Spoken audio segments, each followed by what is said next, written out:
நல்லா நீங்கள் நல்லா கவனித்து பாருங்களேன், முரண்பாடே இல்லாமல் இருக்கும். பேச்சு ஒரு ஒழுக்கம் போய் நிற்கும். எங்கேயுமே என்ன இருக்காது, ஒரே கேள்வி 4 வாட்டி கேள்வினா வேறு பதில் வேறு இருக்கும். ஆனால் அதே சரியான பதில் தான் இருக்கும். பதில் வேறு மாதிரி இல்லை, இது வேறு கோணத்தில் சொல்லியிருப்பேன். ஓ இப்படி கூட அந்த பதில் சொல்லலாமான்னு. ஆனால் நீங்கள் கேள்வி அங்கேயே நின்றுப்பீங்க. புரியுதானா சொல்லிட்டு? இப்போ அதிசுத்த சைவின்றவன் ரொம்ப இயல்பானவன், வெளியேருந்து என்ன பண்ண முடியாது, நீங்கள் அவனை அடையாளம் காண முடியாது. சைவியை அடையாளம் காணலாம். என்ன பண்ணுவான்? தொழுவான், துதிப்பான், அழுவான், புரளுவான், இதெல்லாம் செய்வான். இதெல்லாம் செஞ்சு தான் வருவீங்க. என் முன்னாடி வந்தால் நீங்கள் இதெல்லாம் நான் பண்ணுவீங்க, பாராட்டுவீங்க, அழுவீங்க, தனியாக யோசிப்பீங்க. இன்னும் தானே இந்த மனுஷன் வேறன்னு உங்களுக்கே புரியும். கொண்டாடுவீங்க. உங்களை என்ன ஒன்றும் பண்ண முடியாது. நினச்சா அழ வந்துடும். இந்த மனுஷன் யாரோடா சி அப்படின்ற மாதிரி இருக்கும். இவனுக்கு நம்ம என்ன வேணால் பண்ணலான்ற மாதிரி தோணும் உங்களுக்கு. அப்படி தான் அது வந்து ஒரு ஸ்டெப், அது ஒரு ஸ்டெப்பு.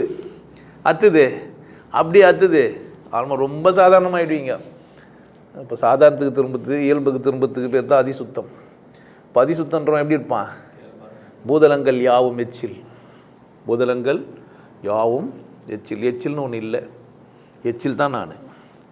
எங்கள் அப்பாவை எங்கள் அம்மாவோட எச்சம்.